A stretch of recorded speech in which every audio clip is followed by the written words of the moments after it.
Masomo ya Misa, Jumanne, juma la 28, kipindi cha kawaida, mwaka wa kwanza. Somo katika barua ya Mtakatifu Paulo kwa Warumi.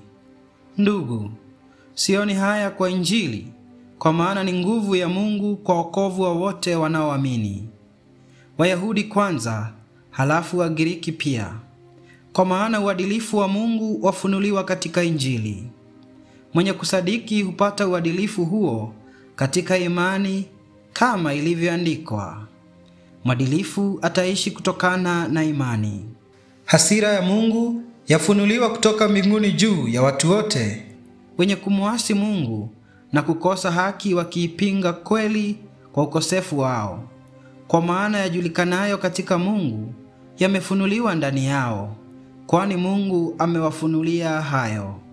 Tena tangu kuumbwa ulimwengu, yale yasiyoonekana katika Mungu yanatambulikana katika matendo yake kwa wenye kutumia akili, yani uwezo wake wa milele na umungu wake.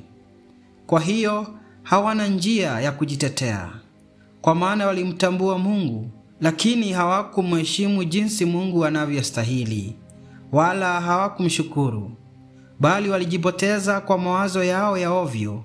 Pia mioyo yao isiyo na ufahamu imeingia giza. Wanajidai kuwa watu wataalamu, kumbe ni wapumbavu. Hubadilisha utukufu wa Mungu wa milele na sanamu inayofanana na mwanadamu mwenye hali ya kufa, tena ndege na wanyama wa miguu minne na nyoka. Kwa hiyo Mungu aliwaacha katika tamaa za mioyo yao, wajichafue wenyewe kwa kutumia miili yao kwa mambo ya aibu. Badala ya ukweli wa Mungu waliweka uongo. Waliabudu na kuvitumikia viumbe badala ya muumbaji astahilie sifa milele. Amina.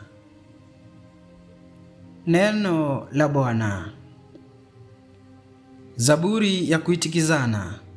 Kiitikio: mbingu zinautangaza utukufu wa Mungu.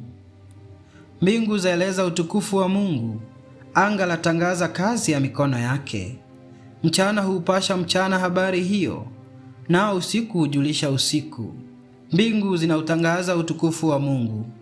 Hakuna neno, hakuna usemi, wala sauti yake haisikiki, lakini uvumi wake waenea duniani kote, na maneno yake hata mipaka ya ulimwengu.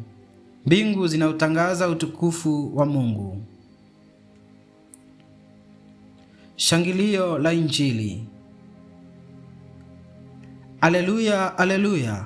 Neno la Mungu ni hai, tena lina nguvu, laweza kupambanua nia na maono ya moyo. Aleluya. Somo la Injili takatifu ilivyoandikwa na Luka. Wakati ule Yesu alipokuwa akizungumza, Farisayo mmoja alimkaribisha ale chakula nyumbani mwake. Akaingia, akaketi mezani. Farisayo alipoona hayo alishangaa, kwa sababu hakunawa kabla ya kula. Bwana akamwambia, enyi Mafarisayo, mwasafisha nje ya kikombe na sahani, lakini ndani yenu mmejaa unyang'anyi na uovu. Enyi wajinga, je, muumbaji wa nje si yeye aliyeviumba vya ndani pia? Vitumieni vya ndani kwa kuwasaidia wenye shida, na yote yatakuwa safi kwenu. Injili ya Bwana.